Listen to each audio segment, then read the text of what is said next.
Good morning still. I'm Vinod Paremal from Evonik, India. Nice to have a great panel here today, and thanks to Kiptech for organizing it. Maybe I give a short introduction about myself and Evonik.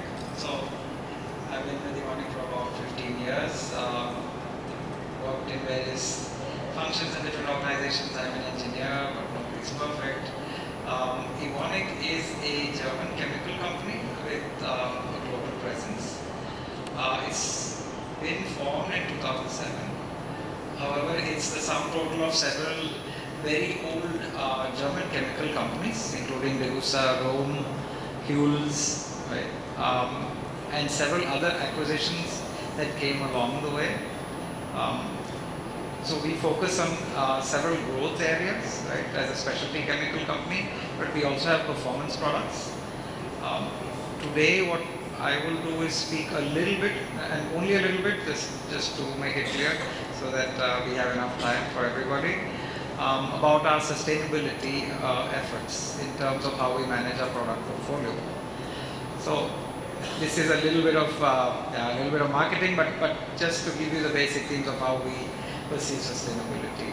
So at Evonik, we try to fight climate change with our products, to drive circularity with our innovation, to safeguard the ecosystems, and also to ensure health and well-being. If you look at what climate change has done globally, it has several effects. If you start, it's ecological, but then when you consider, it's also economical and it's also social. So if you see a lot of these migrant waves that come to Europe from the northern part of Africa, a lot of it is driven by climate change. So that is one, let's say, social and economic impact in one because of the ecological impact. So this is something that we would like to address because this is a global topic, and these topics will turn up more and more globally as global warming and climate change progresses. So for decarbonization, we have a few ideas related to carbon capture, related to circularity, related to energy storage, and also carbon footprint reduction. One example, and I'll give you a couple of examples and then maybe just let you know that there are several opportunities for the industry because it's also some sort of regulation that comes into place, but it's also then opportunities that the chemical sector has to contribute, right? What we have here is the production on a world scale of the first set of biosurfactants based on granulolipids. This is to the fermentation of sugar. We have a very good partner in Unilever. This first plant has opened in Slovakia for us, and we plan to also increase production in the US and in Asia. We also have something called the Sepuran green membrane. This is an imide membrane that we have manufactured out of Austria, but this is then used in several countries, including India. If you look at it, for example, the agricultural waste that is burnt in the northern part of the country after the season, which causes quite a lot of pollution, especially in Delhi, you could use that theoretically to create biogas, right? And the methane is purified by the membrane, and then you use it for CNG, bio-CNG. This is part of the Satat initiative, the Sustainable Alternative for Affordable Transportation that the government of India has.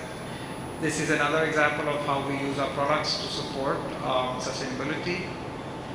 We also are working on innovations in sustainable plastics, so circular plastics, recycling of PA12, polyamide 12, and also of PET.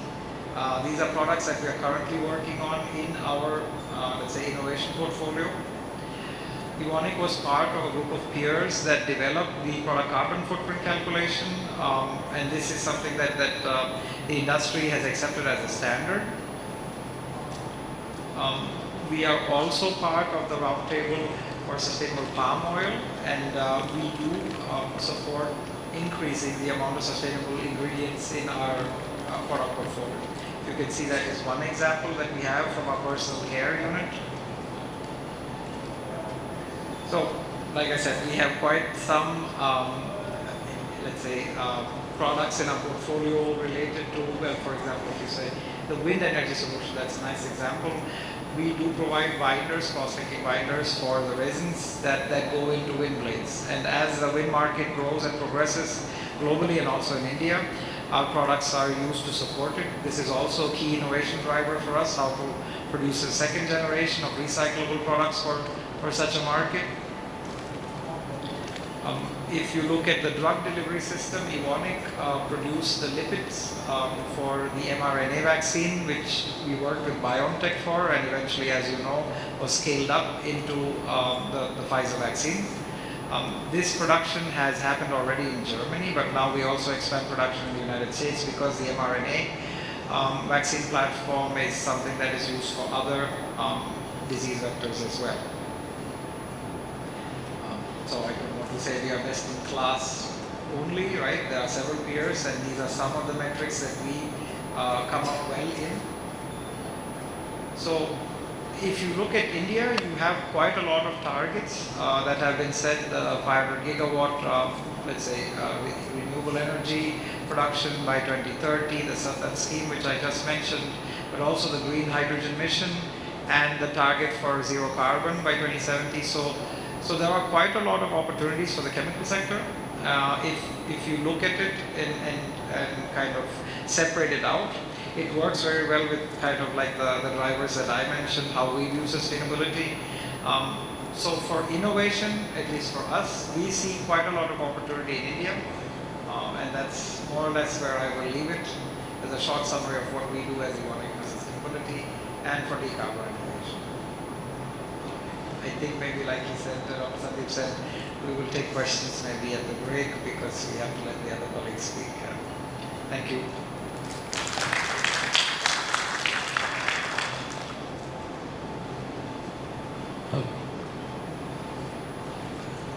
Hello. Thank you, Mr. Vinod. It was very interesting to know what Evonik is doing. The next speaker is Mr. Phil Ruxton, Chief Sustainability Officer from Croda, India. I'd like to know what Croda is doing in this field.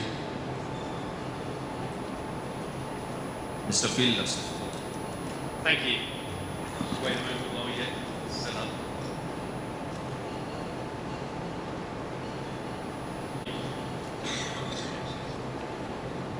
Thank you, Dr. Gharat. Thank you to the organisers. Thank you for the opportunity to present today. I'm here with my colleague, Mr. Dewari, from Managing Director of Croda India. I'm the Chief Sustainability Officer for Croda. Thank you. So, our supply chains contain, in the chemical industry, most of our carbon footprint, and it's the biggest challenge that the industry faces to move to a low carbon economy.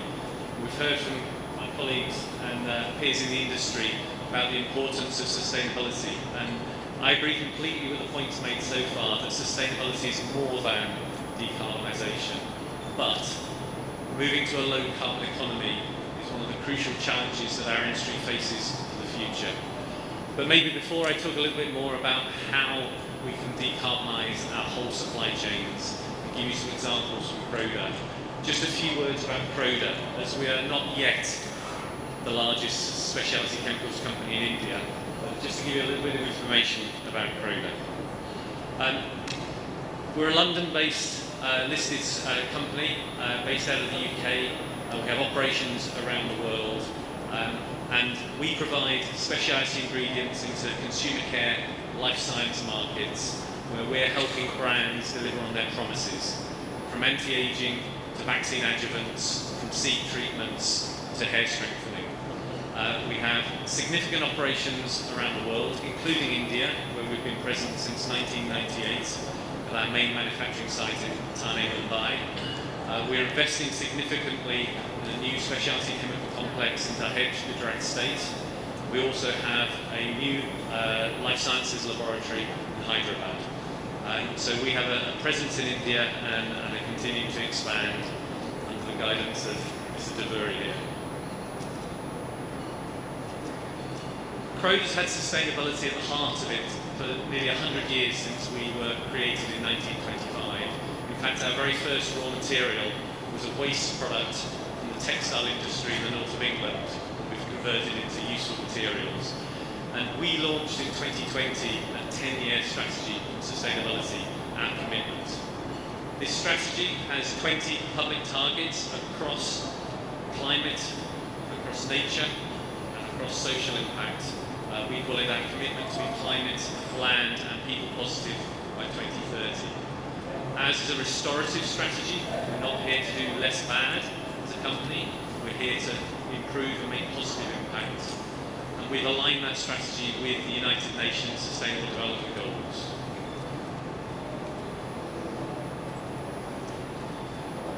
So Scope 3 emissions, these are the emissions that are in our value chains, beyond the discussions we've had about how we reduce our own emissions as a company. Scope 3 emissions are the biggest challenge.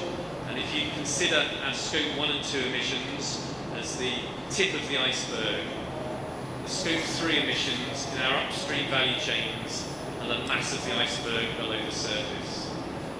And generally for the chemical industry, they represent something like 85% of your emissions. They're emissions out of your control. They're emissions in your supply chains. And this for Croda is very important. Croda is actually a carbon light specialty chemicals company. Our total carbon footprint is less than 1 million tonnes, which is very small in the chemical industry. But we still see that the Scope 3 emissions upstream of us in our supply chain is the most crucial part of our journey to net zero. We have a public net zero target by 2050. And that means reducing not just only our own emissions, our Scope 1 and 2 emissions, but also our upstream Scope 3 emissions. I'd also point out in the bottom corner that for the first time we've also created an inventory of our downstream emissions, thinking about the full life cycle, as my colleagues mentioned, of the products, and considering our downstream emissions. And we know that the majority of those emissions are associated with the end of life of our products as they come to degrade.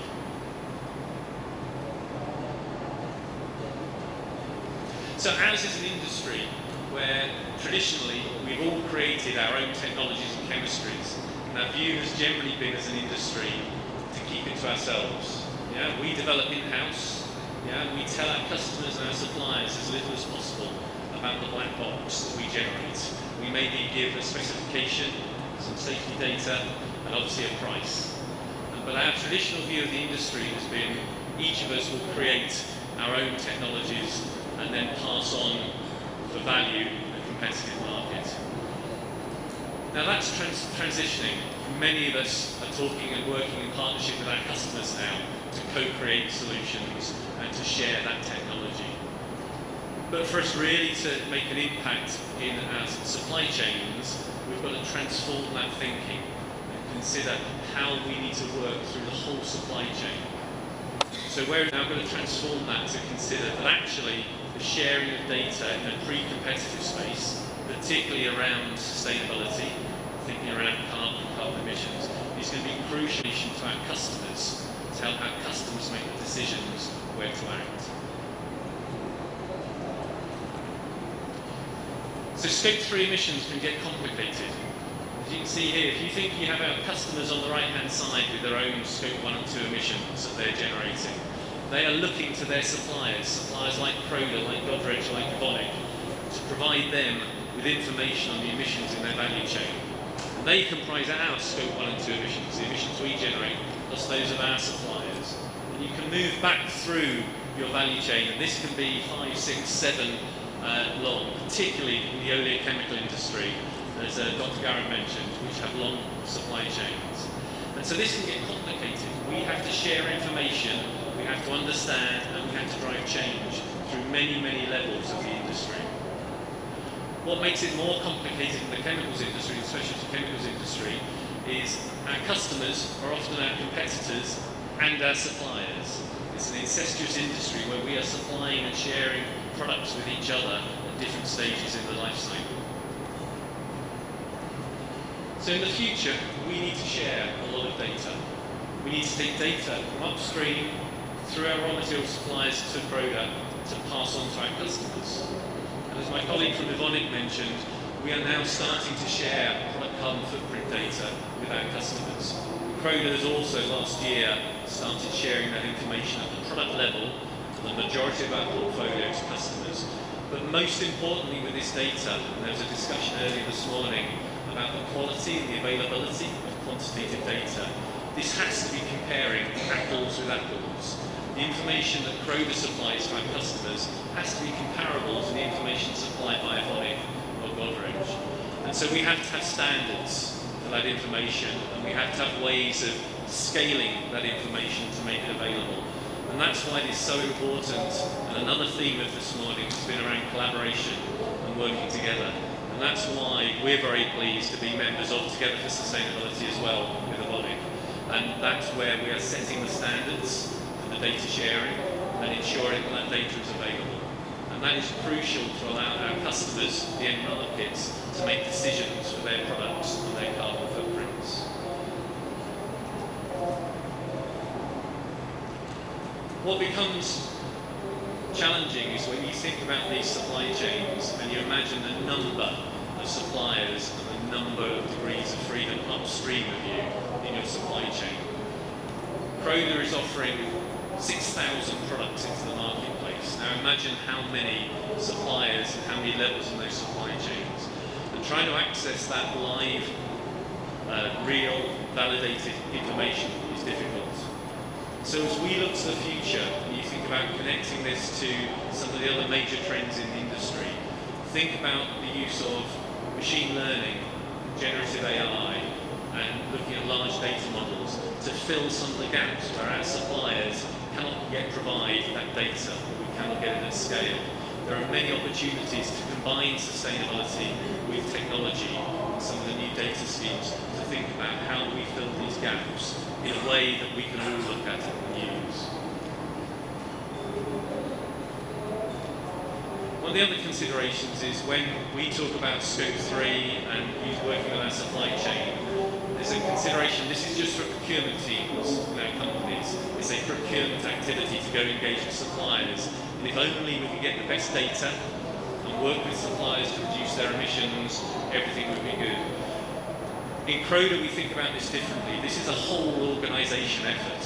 This is about moving from local activities, changing your buying practices, working with preferred suppliers, through to your global strategy. What are the new technologies? How do we transform? And Godrej mentioned as well about the move from chemistry to biology. That has a huge potential to transform the way we both source and manufacture our products and the products that we can offer. And so this becomes a whole organisation effort. And I mentioned over there some of the departments in the company who are now involved in the areas that we're thinking about to reduce these emissions. This is not just a procurement activity, although our procurement teams have a huge role to play in this area. And I'll just leave you with the thought that actually Scope 3 carbon emission reduction is not the only area where we need to consider upstream and our impacts upstream and how we reduce those. It's not just about greenhouse gas emissions. We talk about carbon at the moment, but we need to talk about water and the impacts of water upstream in our supply chains, particularly as an oleochemical producer like Godrej, where a lot of water is used in the growing of the crops, for example. How do we manage that? How do we reduce that? We need to think about biodiversity and our impacts on nature, and transparency through the whole supply chain to give our customers and the end consumers confidence in where their chemicals come from. Thank you very much.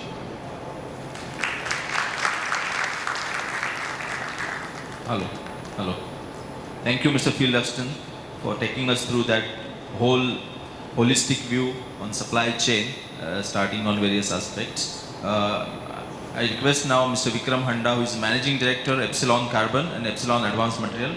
They are in the business of blacks, but then they are running the sustainable black business of the Epsilon Carbon. Welcome, Mr. Handa. Thank you. Good afternoon, everyone. So I'll tell you a little bit about Epsilon Carbon. We are a relatively young company in this room. I started the company about 10 years ago. And I think the journey so far has been very exciting and looking forward to decades of growth ahead.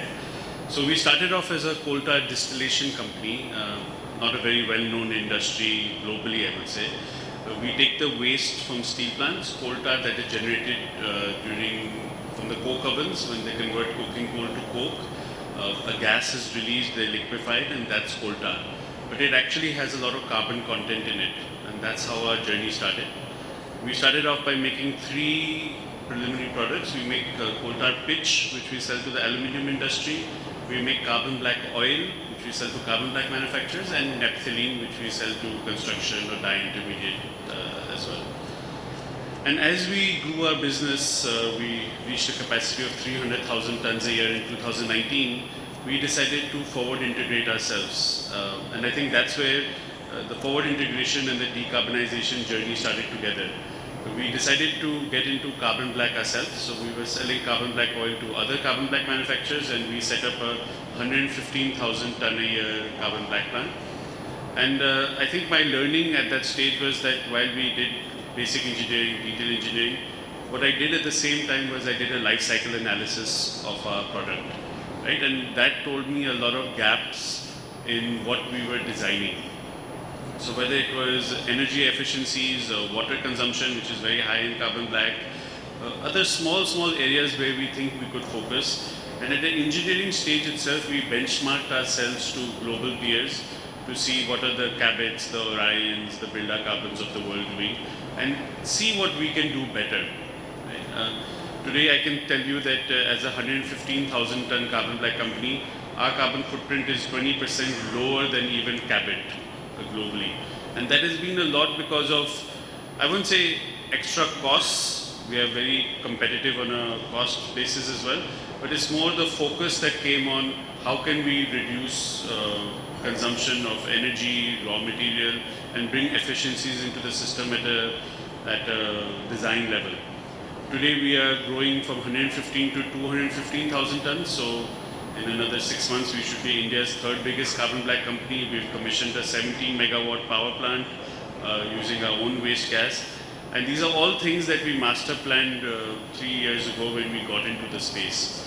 So I think while we spend a lot of time as companies designing and doing engineering and having, say, 5-year projections, but it's at that stage where we also should focus on this journey of decarbonization. You mentioned Epsilon advanced materials, so we also looked at how we can value add in our businesses and create better carbon products out of than what we already do. So the coal tar pitch today that we sell to aluminium customers, we forward integrated that and developed a technology to manufacture synthetic graphite that goes into lithium-ion batteries. So I think we are the only company in India today that is actively involved in battery materials for the last 5 years. And we are scaling up this business to build a facility in India, in Finland, and the US as well.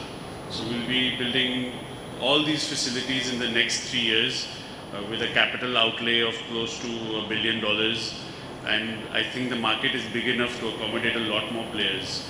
So I think when we talk about specialty chemicals and we talk about, whether it's agri or pesticides or other spaces, I feel the chemical industry doesn't focus enough on battery materials, and it is a pure play chemical industry.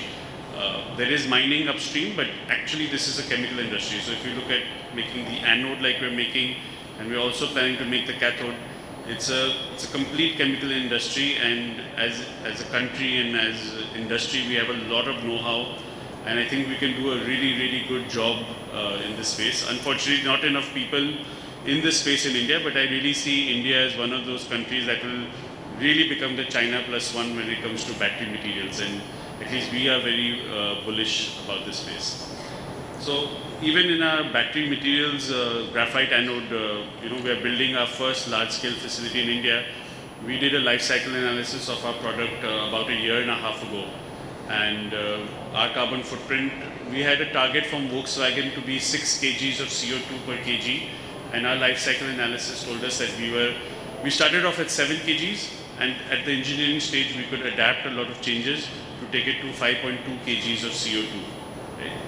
And today China produces the same materials at about 28 kgs of CO2 per kg.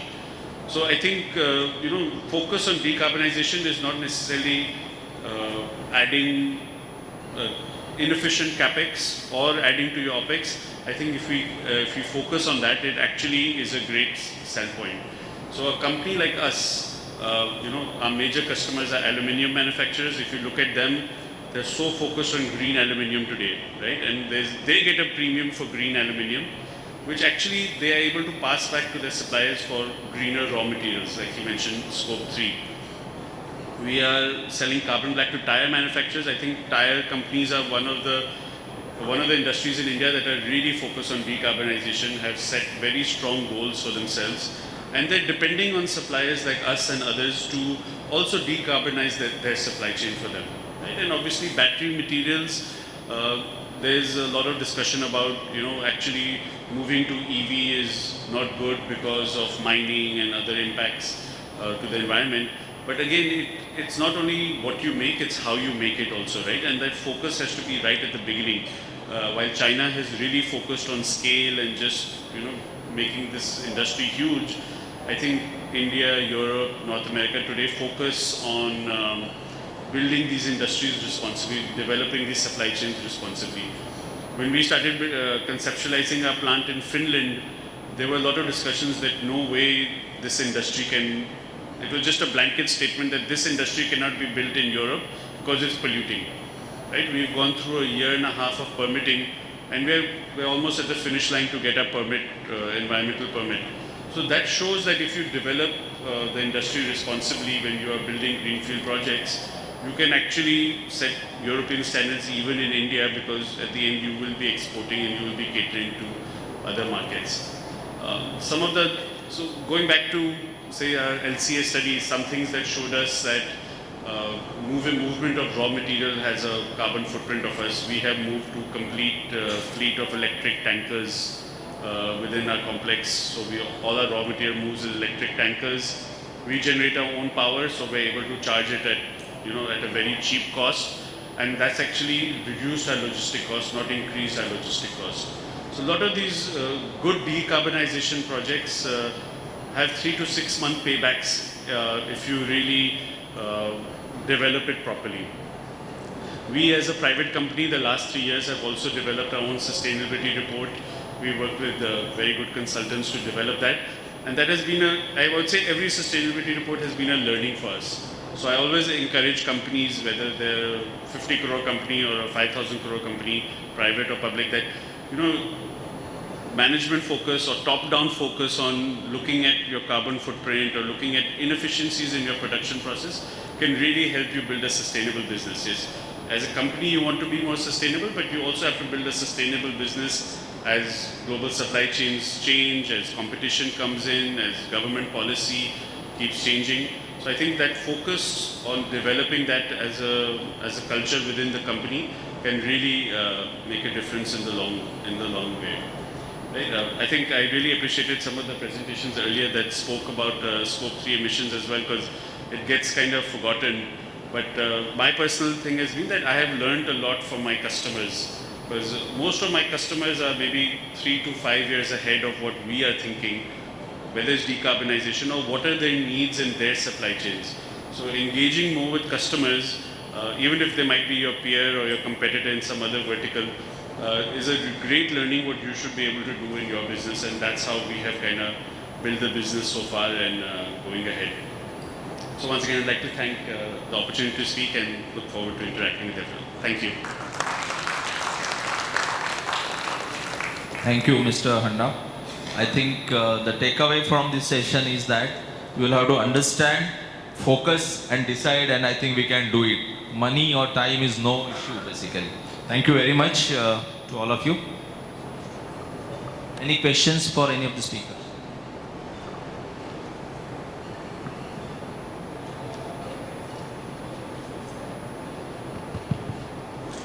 Hi, thank you so much. This was thrilling to hear personal experiences on all the journey. My name is Kunal. Are you able to hear? My name is Kunal Daga. I come from a company called Daga Global and Molson.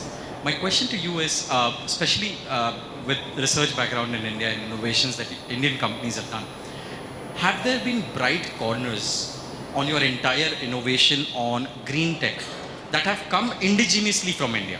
So whatever technology initiatives you've taken to ensure sustainability is incorporated in your systems, production-wise or anywhere, are there some offshoots of technologies that have actually come from India and not been, let's say, procured from outside.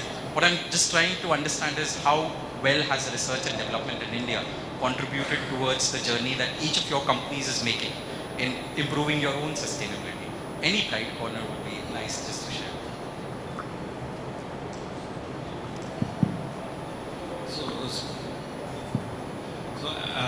So there are two ways to look at it, right?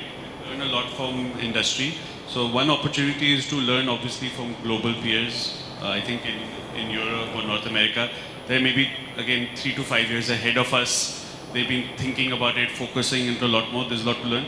I think when you look at India, there's a lot of innovation. Maybe not in the chemical industry, but in adjacent industries. So I think in India we can learn a lot from good practices of a steel industry or a cement industry or today even a power industry, what they're doing and bring it back into chemical. You don't necessarily have to see what other chemical companies have done in their space to see what we do in our space. So I think if you just had to look domestically within the Indian ecosystem, there are very good learnings adjacent to us. So while we are at a chemical conference, it's very interesting to go to a food manufacturing conference and see what they do, or a tire conference and see what they do, and you can take back learnings back into your industry. Can I? I'll just add to that to say that actually there's a leadership within Croda from our Indian business. So we are just investing significantly in Dahej, and that site will be one of the first sites in Croda to be carbon neutral from design. And so that is something that's leading from within the Indian operation.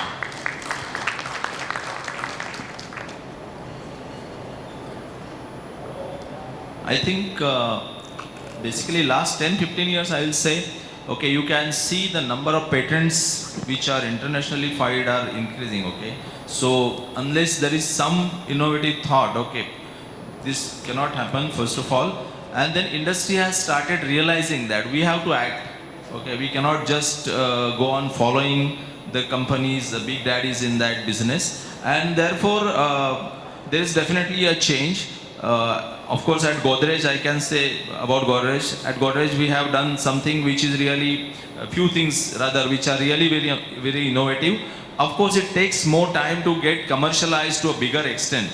But the concepts which are recognized, because we interact with a lot of international partners, and the concepts which are recognized are really innovative concepts. So that is possible, I think, in any field. You can see, in fact, the pace is more in last 10 years. That is possible, but industry has to decide to change. Innovative thinking is definitely possible. We have enough talent in India. We have to go for it, okay? Just as I said, money or time, we should not keep on thinking. ROI is not the only parameter, okay? We should think of other things, and it's possible. And ultimately, it is beneficial, okay? It will give the profits also. You have to have the patience. I think that's what we learn in Godrej now. Thanks. Hi, Manish Pinchal from Equirus Capital, ex-Tata's. Question to Vikram and then one question to Phil, if you don't mind, two questions. We are using waste as our starting raw material. Do we get any kind of credit for distilling, redistilling or recycling, whatever we call it, the waste, when we do a carbon footprint for your products? That's one question which you can answer. For Phil, fantastic presentation. I'm on board of a couple of companies, and two of them we did ESG mapping through professionals. And scope 3 was really a black box. We couldn't arrive to a PCF. And I really gave up. I said, forget it, let's do scope 1, scope 2 and leave it, because some of our principal customers in Europe, they've been pushing hard to, and there's a kind of a fear in Indian promoters that maybe we'll lose the business in year down the line. So how do you see, since you come from the geography, would it be really hard for Indian customers if they are not able to give a clear PCF? If the scope 3 elements, because we are not, it's a black box and we won't be able to arrive to that, I don't know till how many more years. Thank you. So definitely your starting product has a lower carbon footprint, so that helps tally up when you look at the carbon footprint of your finished certification. Do we have some kind of a No, so like when when we we do a carbon equivalent for the product footprint. So you don't get carbon credits or something, but when you do an LCA, there's a carbon footprint to your raw material, and that obviously is lower. But actually, what's interesting is when you look at it from the supplier point of view, right? Today it's a waste for him. Now it's become a realizable value. If he's selling it for even 10 rupees, that carbon footprint of that product overall has gone with that product. So when you look at larger industries like say steel or aluminium and they want to decarbonize, one way is like, how can they monetize their waste? Because the moment they monetize their waste, the carbon footprint of that waste also goes to that customer, to that supplier. So there's a way, at upstream you are trying to make green power, you're looking at the responsible supply chain, but also by reducing waste or monetizing on waste, they can reduce their carbon footprint. So it's a matter of awareness and educating customers and suppliers, and then they understand, yes, we would also like to sell this product to someone, and you can work on these things jointly as well with them. So I wouldn't worry too much that Indian companies are too far behind the rest of the world in providing this data. It was only less than a year ago when an industry standard was agreed in the chemical industry on sharing of data. And one of the key principles here is do not wait for perfect data before you start sharing. So a lot of the carbon footprint data that Croda has today upstream is based on industry life cycle assessment. It is not primary supplier data yet, and no company I think can claim yet to have primary supplier data. So as long as you are transparent in how you have calculated your information, start now. And our experience, and I'm sure the experience of my colleagues here, is that our customers and the end markets will appreciate having transparency and are not looking yet for perfection. Now, the challenge comes, you start sharing, you must show improvements and so on, but you are not, if we're just starting here in India, you're not so far behind, so it's start now.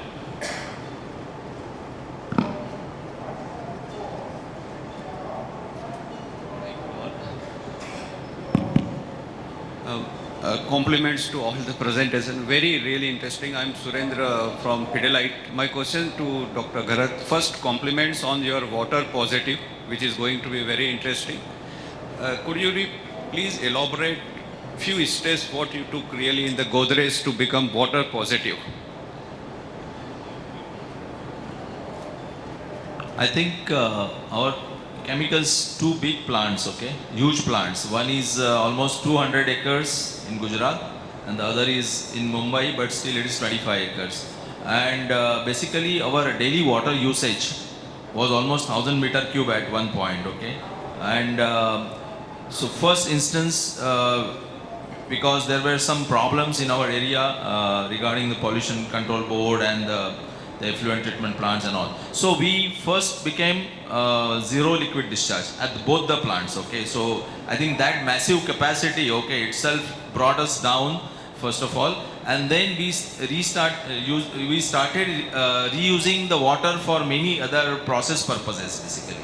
So except for the domestic purposes, okay, all the water was recycled. We installed the RO plants at both the places, and in general, as an oleochemical plant, our water requirements are not as massive as the organic, say, agricultural plant or pharma plant, where the rinsing cycles itself are very huge consumption.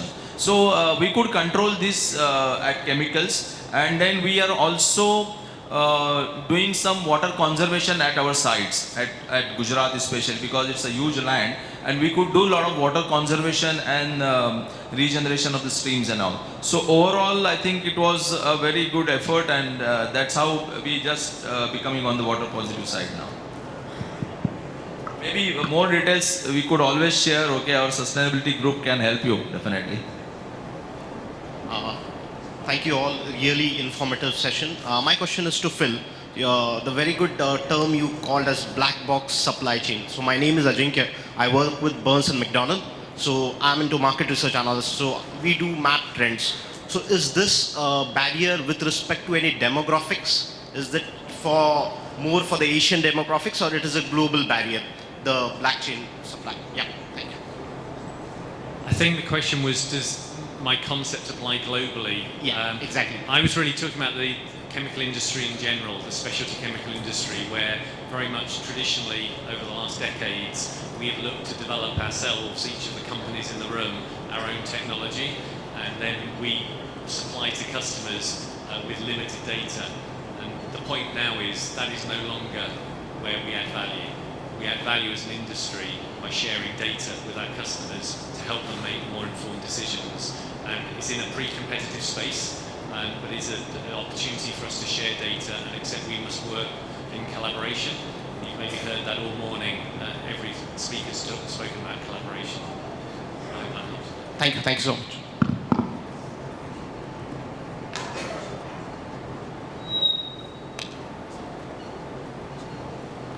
Hello. Very interesting session and very informative. My name is Sumant Agrawal and I would like to ask a question to Dr. Gharat as well as Mr. Paremal.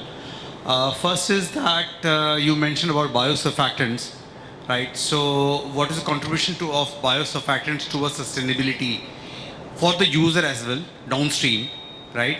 And second question to both of you is that what are you doing in terms of specialty chemicals for EV and battery, basically for battery applications? I will answer your first question. Biosurfactants basically are the totally biotechnological process, fermentation process. So all the ingredients are green and 100% biodegradable. Second is the efficacy of biosurfactants is very, very good compared to all the current anionics or other surfactants used. So you can use smaller parts or smaller volumes of biosurfactants compared to the other surfactants. Third, that the actives which are used along with that surfactant system, suppose that you are using in agricultural as adjuvant, the active requirement also reduces because the biosurfactants can improve the delivery of active. So instead of say 1%, you might optimize your formulation to 0.5%, okay, per se. So these are the three important ways.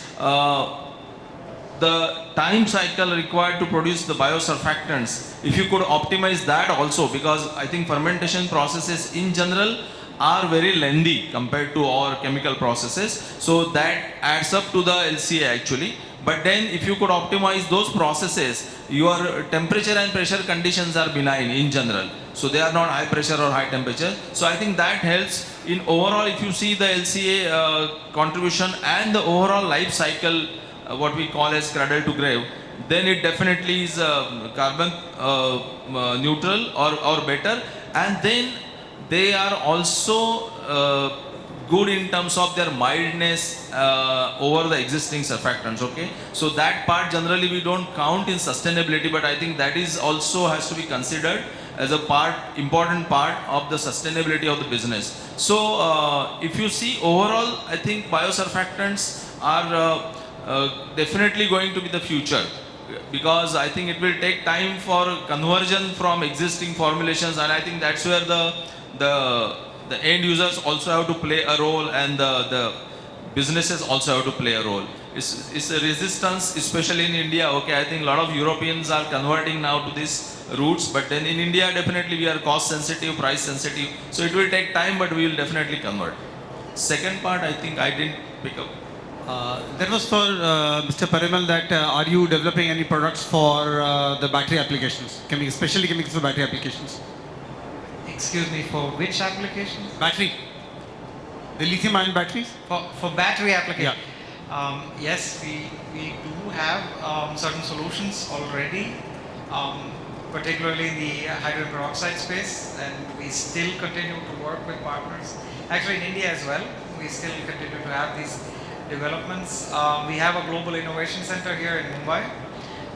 It will now move, I think, in the next couple of months to a new location where we'll expand by 3 times the size of what we are currently. So it's one of 6 global innovation centers, and it's the one that grows the most. So we will work on this topic as well. Thank you. Thank you so much.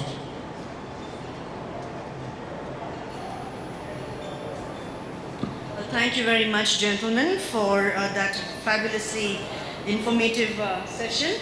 I would now like to ask Dr. Sandeep Gharat to hand over a memento to each of the gentlemen, starting with Mr. Vinod Paremal as a token of appreciation.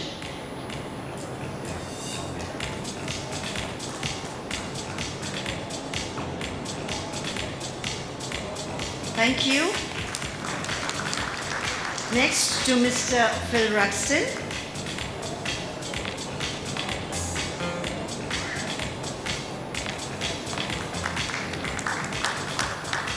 And of course to Mr. Vikram Handa.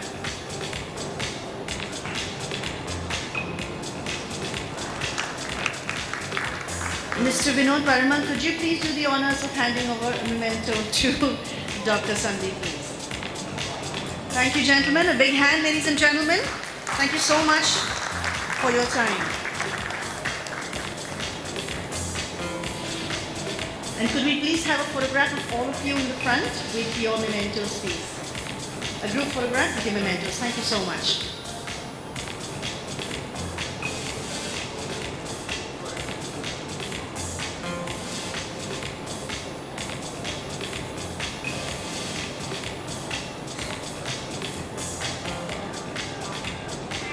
Thank you, gentlemen. Ladies and gentlemen, we'll be having the next session in another 2 minutes by the time we set up the technicalities of the laptops, and thereafter lunch will be served. So let's do this session first and then we'll go to lunch, right? The next session coming up is session number 5. It's innovations and digitization.